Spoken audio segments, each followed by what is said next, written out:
Detail చూస్తే municipal ఎన్నికల వేళ నాగార్జున సాగర్ నియోజకవర్గంలో బీజేపీ పార్టీకి బిగ్ షాక్ తగిలింది.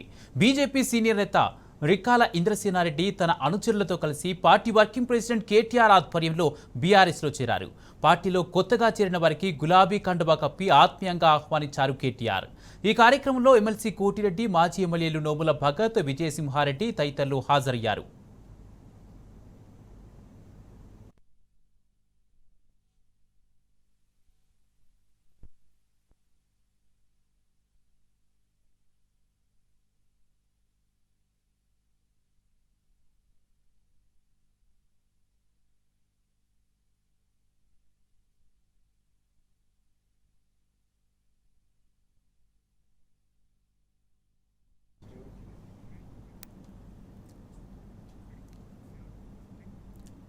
మున్సిపల్ ఎన్నికల వేళ బీఆర్ఎస్ పార్టీలోకి చేరికలు జోరుగా కొనసాగుతున్నాయి.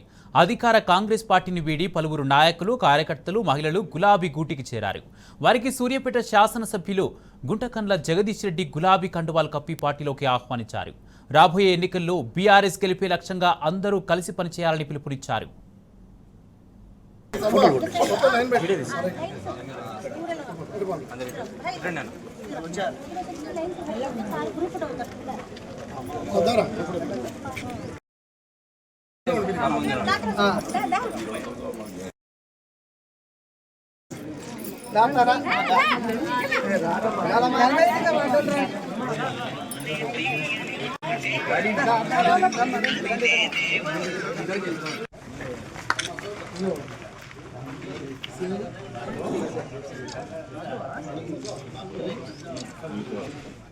మున్సిపల్ ఎన్నికల సందర్భంగా ఖానాపూర్ నియోజకవర్గంలోని పెద్ద ఎత్తున చేరికలు కొనసాగుతున్నాయి. ఖానాపూర్ పట్టణం శివాజీనగర్కు చెందిన కాంగ్రెస్ పార్టీ సీనియర్ నేతలు, కార్యకర్తలు స్వచ్ఛందంగా బీఆర్ఎస్ పార్టీలో చేరారు. ఖానాపూర్ నియోజకవర్గ బీఆర్ఎస్ పార్టీ ఇన్ఛార్జ్ బూక్యా జాన్సన్ నాయక్ వారికి పార్టీ కండువాలు కప్పి ఆహ్వానించారు. కాంగ్రెస్ 2 ఏళ్ల పాలనతో అన్ని వర్గాల ప్రజలు పూర్తిగా విసిగిపోయారన్నారు జాన్సన్ నాయక్. మున్సిపల్ ఎన్నికల్లో బీఆర్ఎస్ పార్టీ అన్ని స్థానాలను కైవసం చేసుకుంటుందని ధీమా వ్యక్తం చేశారు.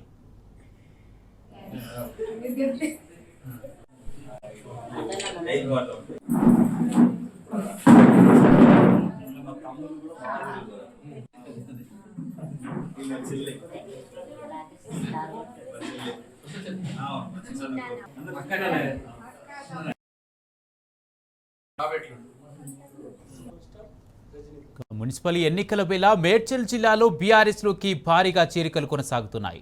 మూడుచింతలపల్లి మున్సిపాలిటీ పరిధిలోని అద్రాస్పల్లి గ్రామానికి చెందిన కాంగ్రెస్ కార్యకర్తలు బీఆర్ఎస్లో చేరారు. మాజీ మంత్రి ఎమ్మెల్యే మల్లారెడ్డి వారికి పార్టీ కండువాలు కప్పి ఆహ్వానించారు. అనంతరం మల్లారెడ్డి మున్సిపాలిటీ ఎన్నికల ప్రచారం నిర్వహించారు. అభ్యర్థులు ఆది అజయ్, నాగరాజుకు ఓటు వేసి గెలిపించాలని మల్లారెడ్డి కోరారు.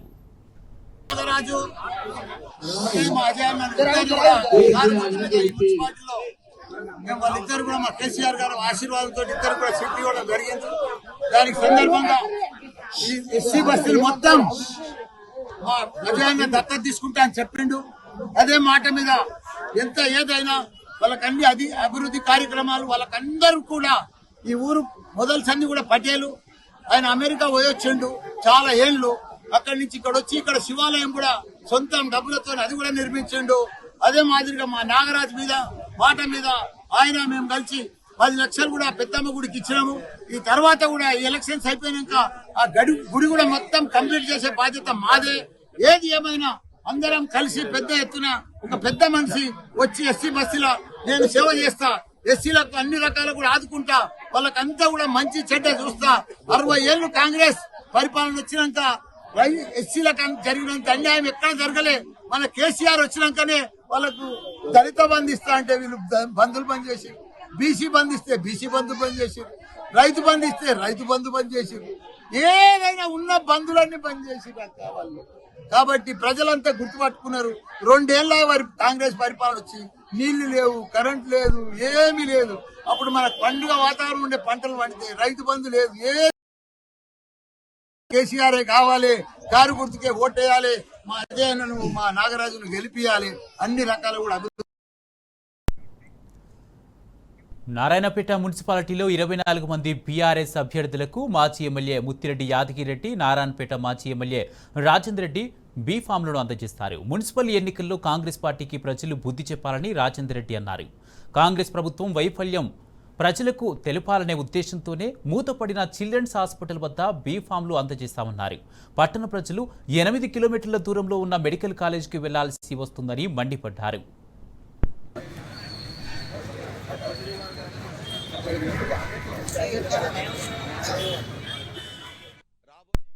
నారాయణపేట మున్సిపాలిటీ ఎలక్షన్లో 24 వార్డుల అభ్యర్థులకు ఈ నారాయణపేట చిల్డ్రన్స్ హాస్పిటల్, పాత చిల్డ్రన్స్ హాస్పిటల్ ఏదైతే ఉందో దాని ముందలనే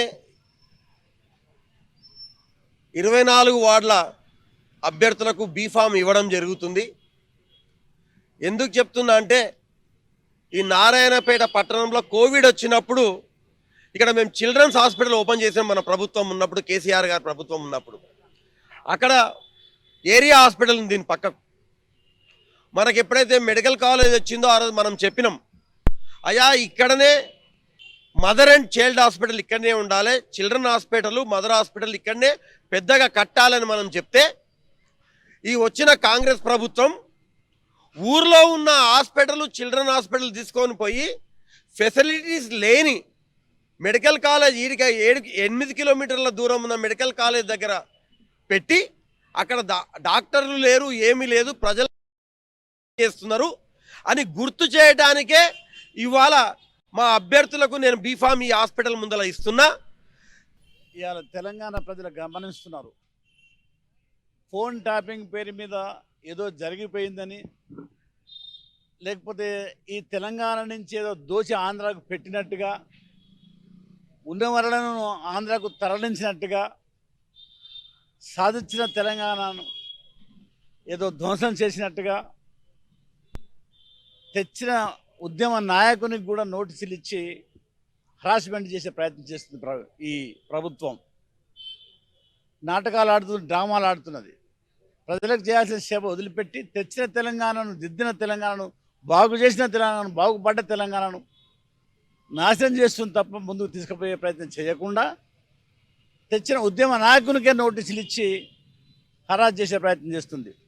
బీఆర్ఎస్ ప్రచార జోరు కొనసాగుతోంది. తొర్రూరులో మాజీ మంత్రి ఎర్రబెల్లి దయాకర్ రావు ఇంటింటి ప్రచారం చేశారు. బీఆర్ఎస్ హయాంలోనే తొర్రూరు మున్సిపాలిటీ అన్ని విధాలుగా అభివృద్ధి చెందిందని తెలిపారు. పట్టణ ప్రగతిలో భాగంగా తొర్రూరు పట్టణ రూపురేఖలు మార్చామని, ప్రజలకు మెరుగైన జీవన ప్రమాణాలు అందాయని చెప్పారు. బీఆర్ఎస్ అభ్యర్థులకు అధిక సంఖ్యలో ఓటు వేసి భారీ మెజారిటీతో గెలిపించాలని కోరారు.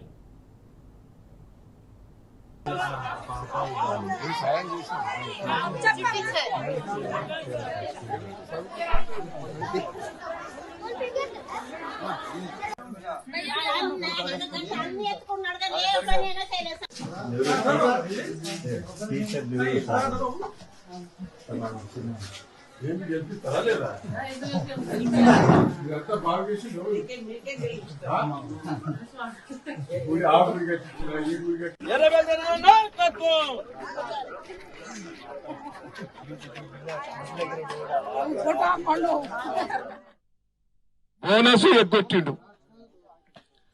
ఇప్పుడు పెళ్లి చేసుకుంటే కేసీఆర్ ₹1,00,000 ఇచ్చిండు. వీడేమన్నాడు, ఆగుని పెళ్లిని ఇప్పుడు ఎలక్షన్ తెల్లారి చేసుకోమన్నాడు. తులం బంగారం గుద్దు గుద్దు గుద్దు వచ్చినాయా? అప్పుడు 50,000 ఉండే తులం బంగారం, ఇప్పుడు ఎంత అయింది? ₹1,00,000. అన్ని మగోళ్లకు ₹1,000 ఇస్తా అన్నాడు. కూలి పెట్టేళ్ళకి 1,200 ఇచ్చిండా? అందరినీ ఎగ్గొచ్చిండు. ఏం చేద్దాం మరి? ఇప్పుడు 2.5 సంవత్సరాలు అవుతాంది. ఆదిలాబాద్ మున్సిపాలిటీ పట్టణంలో వార్డుల వారీగా జరిగిన అభివృద్ధిని వివరిస్తూ అభ్యర్థులు, బీఆర్ఎస్ నాయకులు, కార్యకర్తలు ప్రచారం చేపట్టాలని మాజీ మంత్రి జోగు రామన్న పిలుపునిచ్చారు. ఇంటింటా తిరుగుతూ బీఆర్ఎస్ అభ్యర్థులను గెలిపించాలని కోరుతూ ప్రచారం చేస్తున్నారు. వార్డుల వారీగా ప్రత్యేక సమావేశాలు ఏర్పాటు చేసి మున్సిపల్ ఎన్నికల్లో గెలిపే లక్ష్యంగా ముందుకు సాగుతున్నారు. ఆదిలాబాద్లో ఎన్నికల సందడి కనబడుతూ ఉన్నది. ఈ ఎన్నికలు వచ్చిన సందర్భంగా అనేక రాజకీయ పార్టీలు, అనేక మంది మన దగ్గరకు వచ్చి మనల్ని ఓట్లు అడుగుతూ మా పార్టీ అభ్యర్థిని గెలిపించాలని చెప్పి ప్రాధేయపడతారు. గతంలో ఒక్కనాడు కూడా మన సమస్యలు మన గురించి ఒక్కనాడు ఆలోచించిన వాళ్ళు ఇవాళ ఎన్నికల సందర్భంగా కొత్త కొత్త ముఖాలతోని కొత్త కొత్త జెండాలతోని మన దగ్గరికి వచ్చి ఓట్లు అడుగుతారు. ఇవాళ అడవిలో ఉన్నటువంటి సింహాలు, తోడేళ్ళు, నక్కలు అలాంటి వ్యక్తులు ఇలా కొత్త కొత్త జెండాలతో మన ముందుకు వస్తారు. మనం వాళ్ళ మాటలు విని మర్చిపోవద్దు. ఎందుకంటే వాళ్ళు ఒక్కనాడు కూడా రైతులు పండించిన పంటలు గిట్టుబడి ధర లేక రోడ్ల మీద పత్తి పెట్టి రోడ్ల పైన సోయాబీన్ పెట్టి అమ్ముకుందామంటే కొనే నాదుడు లేక రైతులు అరిగోసపడుతున్న క్రమంలో ఒక్క నాయకుడు వచ్చి మాట్లాడిన పరిస్థితి లేదు. రైతులు ఒక పక్కన నష్టపోయి పంటలు నష్టపోయి అధిక వర్షాల వల్ల ఇబ్బంది పడి పంట నష్టపోయిన రైతులు, ఆర్థిక ఇబ్బందులు ఉన్న రైతులు, ఈ జిల్లాలో దాదాపు 39 మంది రైతులు ఆత్మహత్యలు చేసుకున్న ఒక్క రాజకీయ పార్టీ నాయకుడు పట్టించుకోలేదు. మనము కేవలం బీఆర్ఎస్ పార్టీ, జోగు రామన్న గారి నాయకత్వంలో ఉన్న బీఆర్ఎస్ పార్టీ మనం గెలిచినా ఓడిపోయినా ప్రజల కోసమే నిలబడ్డాం, ప్రజల కోసమే కొట్లాడినాం, రైతు సమస్యల కోసం కొట్లాడినాం. 420 హామీలు ఇచ్చి దొంగ హామీలు ఇచ్చి గెలిచినటువంటి రేవంత్ రెడ్డి ప్రభుత్వం ఇవాళ ప్రభుత్వం అధికారం వచ్చిన తర్వాత 2 సంవత్సరాలు గడిచిన హామీలు అమలు చేయలేదు. ఆనాడు కేసీఆర్ గారు ఎవరు అడగకున్నా ప్రతి ఇంటిలో ఆడబిడ్డ పెళ్లి కావాలంటే ప్రజలు ఇబ్బంది పడుతున్నారని చెప్పి కళ్యాణ లక్ష్మి కానీ షాదీ ముబారక్ పేరుతోని పెళ్లిలో ₹1,00,000 ఇచ్చారు. రేవంత్ రెడ్డి ఏమన్నాడు?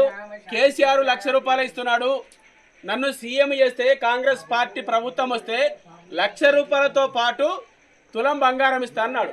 ఇలా రేవంత్ రెడ్డి సీఎం అయిన తర్వాత ఒక్క ఆడబిడ్డకైనా తులం బంగారం పెట్టిండా? అంటే రేవంత్ రెడ్డికి తులం బంగారం దొరుకుతలేదా? ఒక్కరికైనా ఇచ్చిండా? అంటే కేవలం అబద్ధమాటలే. కాబట్టి మనం మోసపోకుండా ఖచ్చితంగా మన కారు గుర్తు పైన నిలబడే వార్డు కౌన్సిలర్ను మనం గెలిపించుకోవాలని చెప్పి పేరు పైన అందరికీ విజ్ఞప్తి చేస్తూ మున్సిపల్ ఎన్నికల్లో అధికార కాంగ్రెస్ కు మంచిర్యాల సిపిఐ షాక్ ఇచ్చింది. క్యాతన్పల్లి మున్సిపల్ ఎన్నికల్లో బీఆర్ఎస్ కు మద్దతు ఇచ్చేందుకు సిపిఐ ముందుకొచ్చింది. దాంతో క్యాతన్పల్లి మున్సిపాలిటీ విషయంలో బీఆర్ఎస్ వ్యూహం ఫలించింది. చెన్నూరు మాజీ ఎమ్మెల్యే బాల్కా సుమన్ సిపిఐ నేతలతో జరిపిన చర్చలు ఫలించాయి. సిపిఐ రాష్ట్ర కార్యవర్గ సభ్యులు కలబేన శంకర్, ఏఐటీయూసీ రాష్ట్ర అధ్యక్షులు వాసిరెడ్డి సీతారామయ్య సమావేశమై చర్చలు జరిపారు. బాల్కా సుమన్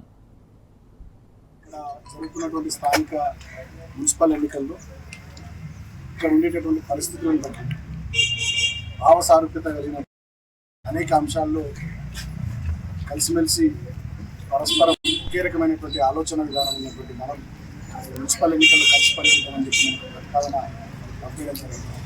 కేవలం మున్సిపల్ ఎన్నికలనే కాదు, భవిష్యత్తులో కూడా కేంద్ర రాష్ట్ర ప్రభుత్వ విధానాల మీద కూడా సింగరేణి పరిరక్షణ కోసం, సింగరేణిలో కార్మికుల ప్రయోజనాల కోసం భవిష్యత్తులో కూడా అవసరమైన సందర్భాల్లో కలిసి పనిచేయాలని చెప్పి నేను కూడా వారిని కోరినాను. సో ఇప్పుడున్నటువంటి పరిస్థితుల్లో క్యాతన్పల్లి మున్సిపాలిటీలో గడిచిన 2 సంవత్సరాలుగా కాంగ్రెస్ ప్రభుత్వం వచ్చిన తర్వాత అభివృద్ధి జరగడం లేదు, పనులు రావడం లేదు. ముఖ్యంగా సింగరేణిలో కూడా కార్మికులకు చాలా నష్టం జరుగుతుంది. ఇక్కడ చాలా సింగరేణిలో రకరకాల స్కామ్లు బయటపడుతున్నటువంటి తరుణంలో స్కామ్లే తప్ప స్కీములకు అవకాశం లేనటువంటి ప్రాంతంగా సింగరేణి మన ప్రాంతం తయారైపోయినటువంటి తరుణంలో వచ్చే మున్సిపల్ ఎన్నికలు జరిగినటువంటి లౌకిక వాద శక్తులుగా పనిచేస్తున్నటువంటి ఒకే ఆలోచన విధానంతో ప్రజల కోసం కానీ సింగరేణి కార్మికుల కోసం కానీ ముందుకు పోతున్నటువంటి మనం కలిసి పనిచేద్దామని చెప్పి అనుకోవడం జరిగింది. గతంలో కేసీఆర్ గారి నాయకత్వంలో చాలా 2 ఏళ్ళుగా ఇక్కడ చాలా పనులు అవుతుంది. వీళ్ళు అధికారంలోకి వచ్చి మహిళలకు ఇస్తామన్న 2,500 లేవు, పెద్ద మనుషులకి సింగరేణి కార్మికుల లాభాల్లో వాటాలో కూడా కోత. సింగరేణితో ముఖ్యమంత్రి ఫుట్బాల్ ఆడుకుంటుంది, తీసుకొని మెస్సీతో ఫుట్బాల్ ఆడుకుంటుంది. ఇవి ఇప్పటి వరకు అప్డేట్స్. మరిన్ని అప్డేట్స్ కోసం చూస్తూనే ఉండండి టీ న్యూస్.